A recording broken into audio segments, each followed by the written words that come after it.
Welcome to another movie plot and enjoy the memories. We open in the late 17th century on an island at the southeasternmost point of the Polynesian Triangle.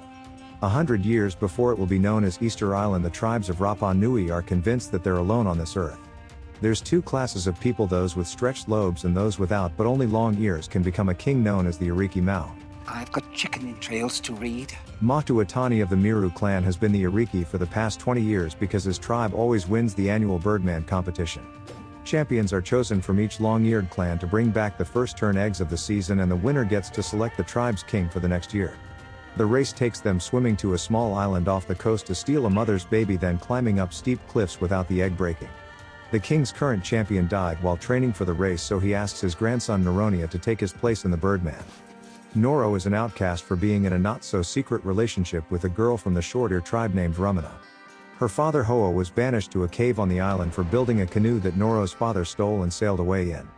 The king believes that one day God will arrive in a great white canoe to bring him to heaven, which is why he builds these giant statues. His priest Tupa controls whatever the king does and has convinced him to build more moai to keep the short-ear people oppressed. They've enslaved them for the past 20 years to carve these statues out of solid pieces of rock in the belief that it'll summon the gods. They cut down trees to move the, in some cases, 20-foot tall constructions, but the island's resources are being rapidly depleted. Noro is the only person worried, but his concerns are dismissed by the Ariki, who grows increasingly senile and forgets basic words like egg. The master carver Heke comes to inform them of their latest creation, but the king rejects the monolith as being too small. The short ears are forced to build an even bigger one with a red hat, this time not because he wants to make the island great again, but because apparently that's what their god wears. Tupa outlines the moai on a stone and orders the short ears to complete the largest statue they've ever created in the same amount of time. He then thinks a returning fisherman would be a good person to set an example of in front of the other, since he caught a taboo fish. The man insists that it was only an accident, but the rare fish is illegal to possess, so the priest paddles him to death. A short-ear named Maki is in love with Ramana and gets mad when being told that she's banging one of their oppressors. His people are starving, so as much as he dislikes Noro, the two still share a meal together because they were best friends as kids. They grew up with Ramana, but Maki rejects helping him train for the Birdman because another year of this would be the death of his tribe. Yes. One day Noro asks the king if he can marry Ramana, and although initially refusing, he agrees so as not to lose his Birdman champion. Apparently Ramana's skin is too dark, however, so she needs to sit inside a hole for the next 6 months until she becomes pale. This just sounds like retribution for Noro stealing the high priest's chicken, because she doesn't look any darker than anyone else here. Since he has the king's blessing, Noro struts straight into the short-ear village to find women harassing Ramana for fraternizing with a long ear. He tells her about spending the time from now until the Birdman competition in a cave, which she's willing to do to prove she loves him. She isn't too pleased about letting Tupa check her virginity though, but he's like, yep, she's still pure, so the wedding can go through. However, he quietly tells Noro that he saw they've laid together, but keeps it a secret as leverage that never gets used. Ramana is then lowered down the side of a cliff and takes one last look at the sunset, as she won't be able to see for the next 182 days. To prepare for the competition, Noro begs Ramana's outcast father to train him, but Haoa refuses because this guy is the reason his daughter is stuck in a cave. She's now been in the Virgin Cave for 45 days, unable to stand up and being smuggled sweet potatoes by Maki. He's hopeful that she will come around to loving his little lobes, but skedaddles when her boyfriend arrives with his intimidating long ones. 4.5 months since the beginning of the movie, and Heke is replaced as their master carver after 27 years of loyal service. They're already at the final stage of keeling the moai from the mountain and using ropes to prevent it from sliding down. Heke is now tasked with hauling around dirt and looks out over his statues with their silly headwear like, what have I created? When the ropes snap and his latest abomination begins sliding down the mountain, he could easily avoid it but chooses to go out with a bang.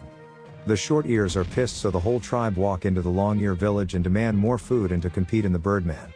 The Ariki's forced to grant them what they want, since nobody else knows how to make the statues, but only under 2 conditions. They must first get the latest moai here with a silly little hat on its head, and the short-ear champion will be sacrificed if he loses. Now nobody wants to sign their life away except for Maki, because if he wins, then as king he can make Ramana marry him. Fine. The Ariki agrees because he doesn't care about the girl, and Maki is hailed as a hero to his people and the first little lobe champ. He asks Haoa for his help, but since Ramana is the reward, the father decides to train the man who his daughter actually loves.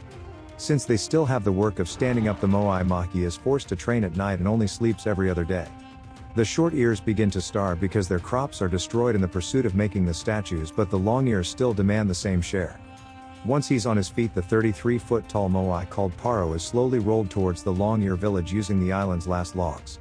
Friction grinds them to dust, so the short ears sacrifice their little food to lubricate the tracks because there's only one tree left to fell. It's the one that Noro and Ramana carved their names into, but the short ears hold him back, kicking and screaming while Maki chops it down. As they roll Paro into the village, Tupa voices his concern because there's an increasing chance that Maki might become king. The short ear uses magic or possibly parbuckling to get the dorky hat onto the moai, but the king barely even looks at it. He expected to see a white canoe on the horizon, and when he doesn't, demands another be built over twice the height.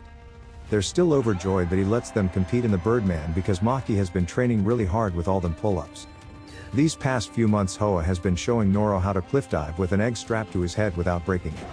He's been running the course repeatedly around the volcano crater every day and learning from Haoa how to climb a cliff face. He reveals that Noro's father never stole his canoe but was given it to explore because they found a piece of a shipwreck. This goes against their long-held belief that they're the only people on Earth, and that night the whole island gathers for the Birdman. While everyone else parties like it's 1569, the champions apply body paint, getting them nicknames like Half and Half or Full Milk. Noro and Maki stare each other down and by sunrise are painted black and yellow to make it easier for the bookies. In total there are 7 competitors racing for the chance to rule the island, or in 2 of their cases the right to marry. Ramana is taken out of the cave, now pale and covered in sores from her long stay underground, as well as temporarily blind. It takes the priest reminding the senile king of the right word to say before he shouts go, and the racers begin running. When they make it around the crater, Makita of the Kotu clan is the first to go when he's knocked off the cliff and falls to his death. The psycho who pushed him is Nara of the Natamo clan and leads the climb down the rocky cliff face. Noro falls onto a ledge and briefly knocks himself out while Maki tumbles all the way down but only breaks his little surfboard. Fortunately Makita isn't using his, so he continues the race while Noro wakes up and dives off the cliff to swiftly catch up. The champions fight the rough surf to reach the island of Rapa-Nui before searching the sooty-turned nests for any eggs. We lose Porvater of the Halmuana clan when he's the first to find an egg, but Nara breaks his wrist and takes it for himself. He then guards the way back down, cracking Hinioyo of the Hamaya clan's egg and causing him to fall out of contention. Nara also causes Kahumiya of the Mrama clan to cut his leg on a rock and begin bleeding into the shark-infested waters. As they swim back across, a shark smells the blood and eats our poor boy Kahumi, so we're left with only 3 champions. There's no troubles as they surf their way to shore and begin climbing up the mountain until getting about 3/4 of the way up. Nara grabs the other champion's legs, so Noro grabs his hair to release his grip, and all Maki would have to do is kick him in the face. Instead of returning the favor, he leaves his former friend to fend for himself and races to the finish line as he wants that blind girl. Noro bashes Nara's egghead against the rock with one hand and continues up the mountain, but it's already too late. Maki has made it to the top where his tribe cheer in anticipation, but on his last few steps the would-be champion slips over. He cracks the egg, losing the short ear's chance at becoming the ruling class, so Riro straight up opens his veins right there on the spot. Noro emerges as the victor, but instead of putting the egg into the king's creepy claw, he gives it to Ramana, who must be starving. She's now pregnant with Noro's child, much to Maki's surprise, and the Ariki gets to be the island's ruler for another year. Just then the great white canoe appears, but it's a large iceberg floating past the island in the subtropical waters. The king believes it's come to take his senile self to the gods, so goes out with some of the tribe to try say hello. A few of his most loyal believers climb aboard and float away, leaving Noro and his high priest behind with this final word. Bye! That night Tupa tries to seize control by killing one of the short ears and demanding the life of Maki as the conditions of losing. He wants another statue to be built, this time with a beard, but Maki kills him and all of his vanguard to begin a rebellion. Everyone's concerned about going against the long ears, but Atta points out that if you just cut off their lobes, now they're short ears. They attack the long ear village in the middle of the night, slaughtering every single other clan, leaving no survivors except for one. Noro was fortunate enough to have the friendship with Maki when they were younger, so he lets him go but banishes him from the village. In the morning the only remaining long ear is chased away while the short ears begin destroying all of the statues. They pull down every moai including Paro, while Maki runs around searching for Ramana and comes across Atta eating man flesh. He doesn't care that it's wrong because at least now their bellies are full when Maki realizes that they're no better than the long ears. Noro makes his way to the coast and hears a baby crying because Ramana gave birth and can even open her eyes. They can't stay here, so escape the island on a canoe that her father built as a wedding gift and just pray for the best. Haoa says that if he wasn't so scared he would have left with Noro's father, but is now too old, so remains here on Big Rapa. As they sail away, text on screen provides hope that the family found new land because their canoe didn't just melt.